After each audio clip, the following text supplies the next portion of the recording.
Why not? Why not? Well, I'll say this. I'll say it in the body of the show, and I'll say it at the beginning of the show. On this air, Wilbon said the Bears were going to be 0-5 for a start. 0-5, and now they're 3-2. Welcome to PTI, boys and girls. Wilbon has the day off. I'm joined by our great friend, the host of the starting lineup on Sirius XM Radio, Mr. Frank Isola. And we begin today with last night's late NFL game in the mist in Washington, where the Chicago Bears got a small measure of revenge for last year's Hail Mary game by beating the Commanders on a last-second field goal, 25-24. That field goal was made possible by a fumbled exchange between the Washington quarterback and running back that was recovered by the Bears on their own 44 and advanced down the field in the last minutes. Frank, what does this say about each team? Well, I look at the game and I'm thinking, this is the kind of game that the Bears lost last year, and this is the kind of game that the Commanders would have won. Why do I know that? Because that's exactly what happened. And remember, you mentioned the Hail Mary, the Hail Maryland play. You know, the Bears ended up losing 10 in a row after that. This comes on now they have a 3-game winning streak, and Tony, they didn't even play that well. No, they blew a double-digit lead. They had 9 penalties, but they found a way to win. So who knows? Maybe Ben Johnson, maybe this quarterback who completed a big pass on 3rd and 5, and then Swift had the big run to set up the field goal. The kicker, Jake Moody, had missed a field goal before. So these are the kind of games that kind of determine if just a good team could maybe be a playoff team. I think that's what we saw last night. Just following up on what you're saying, I think that Washington should have won that game. And they were undone by 3 turnovers, the last of which, the fumbled exchange, just completely sunk them. And that one is on Jaden Daniels. I mean, that in the rain, he was bobbling the ball. They are 3-3. Last year, Washington went to the NFC Championship game, albeit a surprise, but they went to that game. This year, that feels like they've regressed. They have literally won one, lost one, won one, lost one, won one, lost one. And I think that the people, here in Washington, D.C., are rather disappointed with this. And it has the feel, Frank, of what it must have been like last year in Houston when everybody thought the Houston Texans were going to be real good because they were the year before and they fell flat on their faces. You're right about the Bears. I mean, the Bears are significantly better this year than they were last year.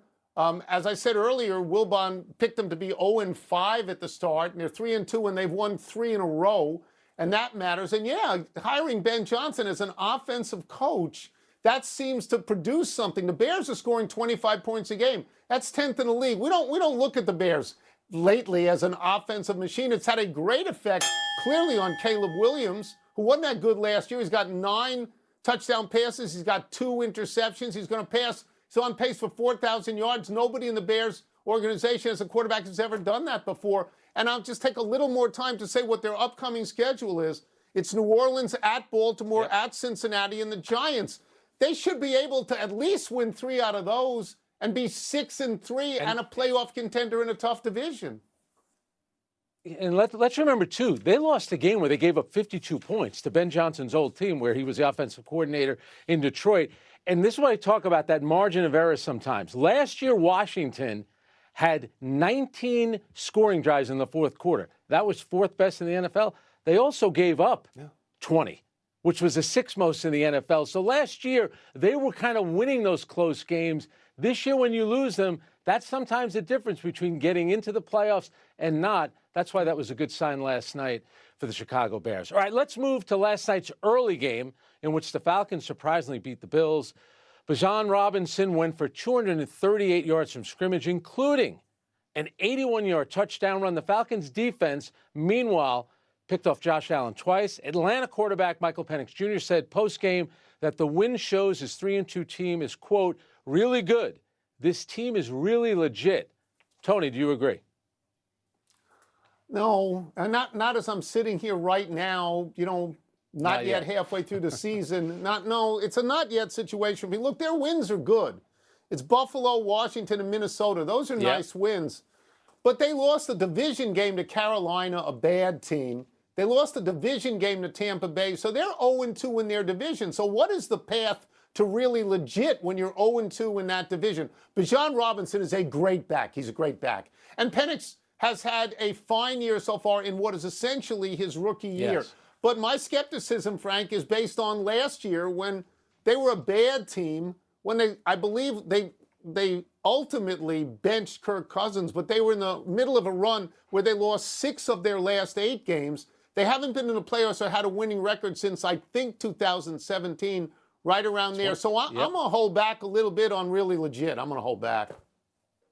Yeah, that's a great stat that you gave. 2017, haven't had a winning record, haven't made the playoffs. But the one difference maybe with this team right now, and I know it's still early in the season, they've only allowed an average of 253 yards per game their defense has. That is best in the league. That's how you win in the NFL. You don't need the great quarterback, and who knows, maybe this kid has a chance to be pretty good, but they're doing it on defense. Yesterday they blitzed Josh Allen on 71% of his dropbacks. They cause a lot of pressure. And the one thing I kind of took away from that game, I'm not necessarily buying Buffalo yet. Like you look at the AFC, and for some reason, Kansas City, we keep waiting for them to fall off, and you keep waiting for Buffalo to do something. But look at the wins that they've had, Tony. They've beaten the Ravens, the Jets, the Dolphins, and the Saints. Those teams are combined 3-21, and we all love Josh Allen, but he hasn't looked like John Elway just yet, right?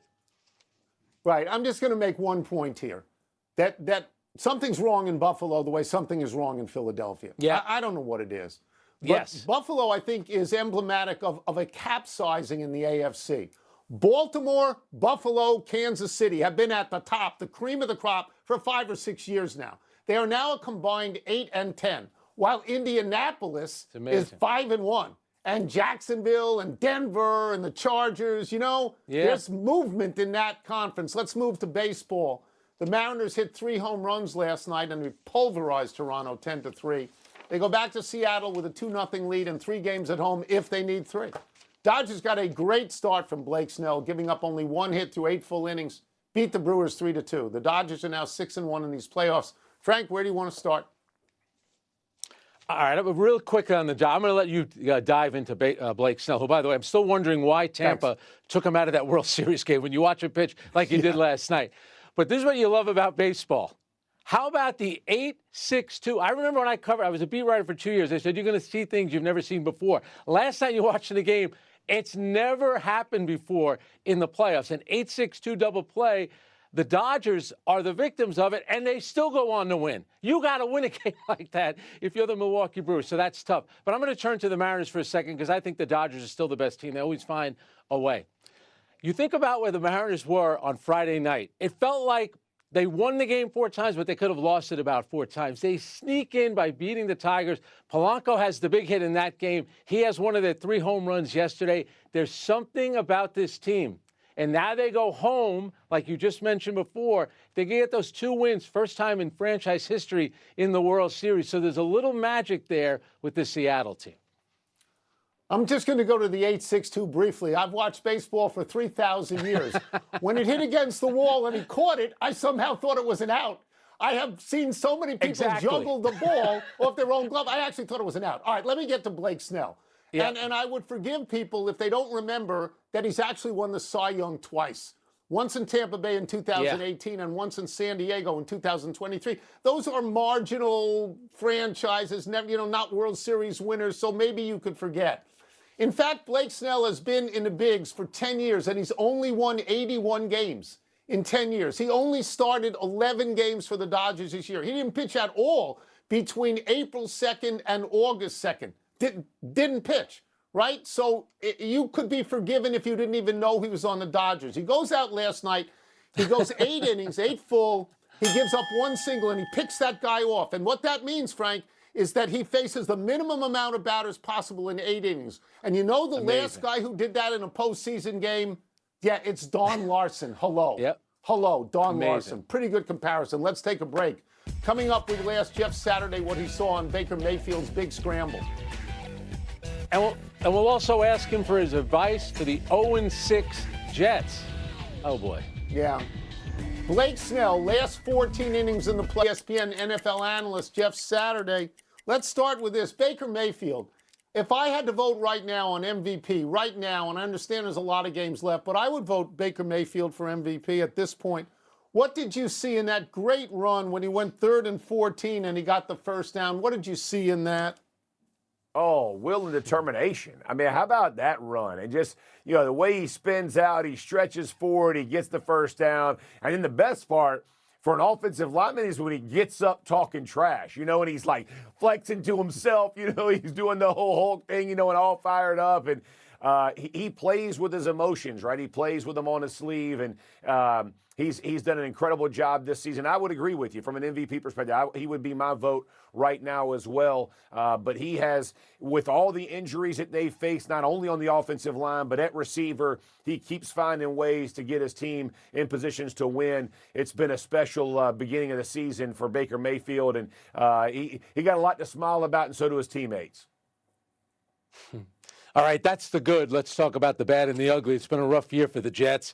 The Jet fan will tell you it's been a rough 15 years for them. But right now, Aaron Glenn, 0-6. It's tough to coach in the NFL.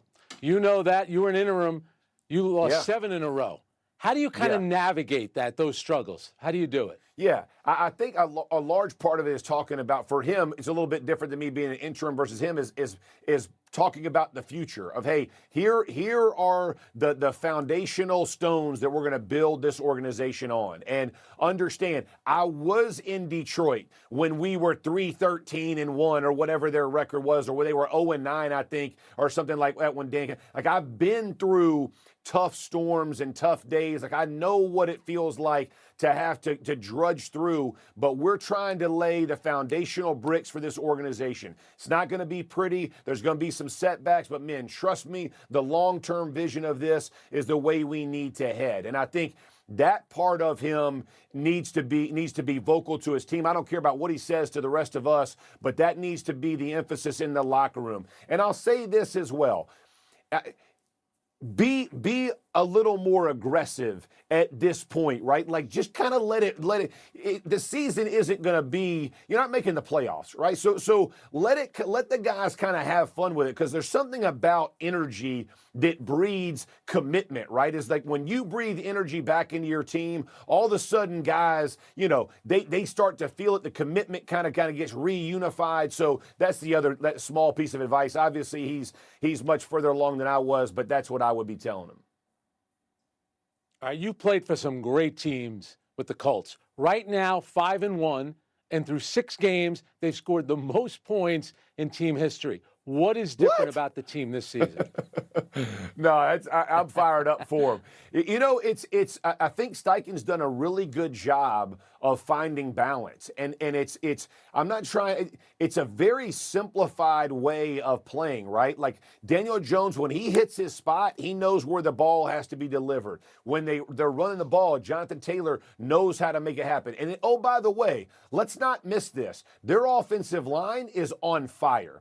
Quentin Nelson's playing well, but the entire offensive line has played good football. They're a top 5 team in passing and a top 6 team in rushing. When you get to that and you're winning in the trenches, it leads to a lot of plays being made by receivers down the field because your quarterback's got time, and a lot of explosive plays from your running back, which we're seeing from Jonathan Taylor. All of those bode really well. And by the way, they travel. They just got to keep doing it, and no matter what opponent they play, keep stacking these dubs, man, and I respect the heck out of how they started and have some high expectations for the finish. We will get you out of here on this. Indianapolis has been very good. Miami has been very bad. After the game, their quarterback, Tua, took off after some teammates for either arriving late or not arriving at all at players' meetings. I think this is a big deal, internally anyway. How do you think that plays in their locker room, Jeff? Yeah, so my wife, Karen, she has these things for our family called tone, tact, and timing, right? You got to have the 3 T's in place. And I think Tua missed it a bit, right? The timing on this was not the right time, right? So take that into your locker room, have those conversations with the guys, whoever it is in particular, or if you want to have a team meeting, address it that way. You don't address it after a loss. There was a devastating loss at the end, right? And point guys out. here's the thing.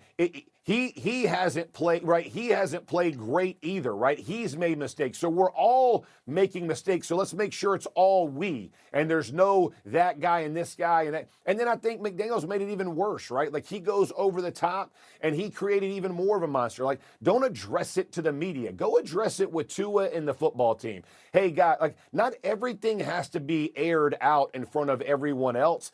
I just think the timing was wrong for Tua. I don't think his heart was necessarily in the wrong place, but I think they got to figure that organizational alignment matters, y'all. And it's like you're hearing different voices. It's hard to win that way. They need to clean that part up to get this thing back on the right going in the right direction. It's good to hear. Thank you, Jeff, as always. Much thanks. I appreciate it. We'll Thanks, take one Jeff. last break. When we return, Cape Verde's soccer team takes on my population theory. And the NHL loses another Kachuk brother. I don't know how many Timing Kachuk is brothers happening. there are. Like that. Yeah, but my theory is that you know, the smaller the population, the harder it is to win. You know, it's why I think Yes. we should win more in soccer. The Tampa Bay rookie wideout was the 19th overall pick in the most recent NFL draft. He played at Ohio State and had 81 catches and 10 touchdowns for the Buckeyes team that won the national championship last January. Ibuka has already caught 27 passes for 469 yards and 5 touchdowns in 6 games for the Bucks. The 469 yards is 4th in the league. The 5 touchdowns are tied for 3rd. Ibuka is averaging 17.4 yards per catch, which is 4th in the league. So Ibuka presents himself as a candidate for Rookie of the Year. But he hurt his hamstring on Sunday against 49ers, and the NFL Network is expecting him to miss some time because of it. It's amazing how Ohio State turns out great players. Quarterback a little iffy, but wide receiver, there are great ones all over the NFL, and they all come from Ohio State. Pretty good. Happy anniversary, Ozzie Newsome. On this day 41 years ago, the Browns' future Hall of Fame tight end set franchise records for catches and receiving yards in a single game. Newsome had 14 receptions for 191 yards and a loss to the Jets. These records stood for decades until 2013 when Josh Gordon caught passes for 261 yards in one game to break one Newsome record and caught 14 passes in a game to tie the other. Newsome still owns the Browns' career record for catches, 662, and yards, 7,980. Newsome's continued fame stems from his career as the Baltimore Ravens general manager and his presence as an architect of the Ravens' 2 Super Bowl wins. Newsome is credited for drafting, among others, Ray Lewis, Jonathan Ogden, Ed Reed. No longer the GM, Newsome is an executive VP in Baltimore. Think about all the great tight ends from that era. Dave Casper, remember him with Oakland, Kellen Winslow, Russ Francis with New England. Newsome was unbelievable. But how many guys have had the great playing career and then segued into a career like that as an executive? Really remarkable. Very few. Happy trails, Brady Tkachuk. The Ottawa Senators captain injured his hand in Monday night's 4-1 loss to the Predators. He is expected to miss at least 4 weeks. Surgery has not been ruled out for Tkachuk, who is not just an important cog for Ottawa, but has been expected to be in the running to wear the C for Team USA come February's Olympic Games in Milano Cortina. Surgery could complicate that. Both Tkachuk brothers are out now with injury as Matthew Tkachuk of the Panthers continues to recover from off-season adductor surgery. Look at you bringing up the Olympics. So let me ask you, can we win if we don't have the Tkachuk brothers in Italy? Maybe not. I mean, Maybe not. it's the first time in a while, right, that the NHL pros are back in it. I think maybe not sure. Canada would be the favorites, but we're in the top 3. Yeah, of course we could win it. Let's go to the big finish. Purdue is atop the men's preseason college basketball poll. Does that make sense to you? How about the fact that St. John's is in the top 5? Rick Pitino and St. John's in the top 5. I love it. UConn, top South Carolina in the women's preseason poll. Your thoughts? They were the best teams last year. They played in the finals. UConn drilled them in the finals. They're probably the best 2 this year. Utah Jazz first-round pick Ace Bailey apparently has tendonitis in both knees. Is that cause for concern? You know, the head coach, Will Hardy, said, he's not really concerned right now. Remember, though, Ace Bailey didn't want to get drafted by Utah. Now he's all banged up. Cape Verde, this is a story right for you, Tony. Population 525,000, has qualified for the World Cup for the first time ever. Is that a big deal? Second smallest country ever. Iceland is the smallest. That's why I'm rooting for the Faroe Islands to get in. There's more teams. Put the Faroe Islands in. Last one, U.S. men's soccer takes on Australia in a friendly tonight. Is that significant, Frank? We played really well against Ecuador the other night. It's not really a big deal. But in other news, Italy beat Israel. Italy may